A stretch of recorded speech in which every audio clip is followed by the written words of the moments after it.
అన్నదానం మహాదానం.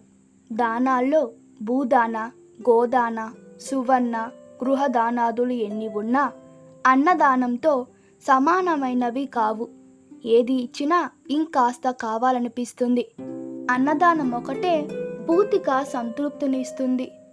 ఒకసారి వ్యాస మహర్షి కాశీ నగరానికి వెళ్ళాడు. అక్కడ మైత్రేయుడనే మహర్షి ఆతిథ్యం ఇచ్చి ఆదరించాడు. వ్యాసుడు మైత్రేయుడు పెట్టిన భోజనం ఆరగించి సంతోషినొందాడు. అప్పుడు మైత్రేయ మహర్షి వ్యాసుణ్ణి ఎవరికైనా అపరిమితమైన సంతోషం ఎప్పుడు కలుగుతుంది అడిగాడు. అప్పుడు వ్యాసుడు తపస్సు, విద్య తదితర ధర్మాలన్నిటిలోకి దానమే గొప్ప ధర్మం. వాటిలో అన్నదానం మరింత శ్రేష్టం. అదే సంతోషాన్ని, సంతృప్తిని ఇస్తుంది. దాతకు ఆధ్యాత్మికతని ప్రసాదిస్తుందని వివరించాడు. అయితే నిస్సహాయులే కాకుండా అన్ని బాగున్న వాళ్ళు కూడా అన్న సమర్పణలో బారులు తీరుతారని గేలి చేయడం చూస్తుంటాం.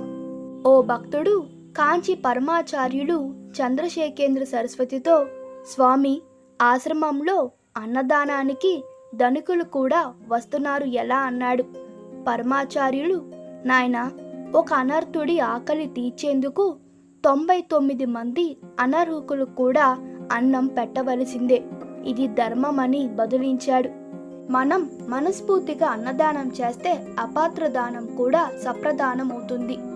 ఒకరు ఆకలితో మన ఎదుట నిలుచున్నారు అంటే వారు 100% అన్నదానానికి అర్హులే అని అర్థం. పైగా ఆకలిగా ఉన్నవారు అన్నదానంతో సంతృప్తి నొందితే అది ఆ పరమాత్మకు పరమ ప్రీతికరం. నోరు ఉండి అడగగలిగిన మనుషుల ఆకలి తీర్చడం ఘనమైన సంగతి. ఇక నోరు లేని మూగజీవుల ఆకలిని అర్థం చేసుకొని తీర్చడం మరింత పుణ్యప్రదమని పురాణ ఇతిహాసాలు ప్రబోధిస్తున్నాయి. ఈ కథ మీకు నచ్చినట్లయితే మీ అభిప్రాయాలు కామెంట్లో తెలపండి. Please like, share and subscribe to my channel. Thank you.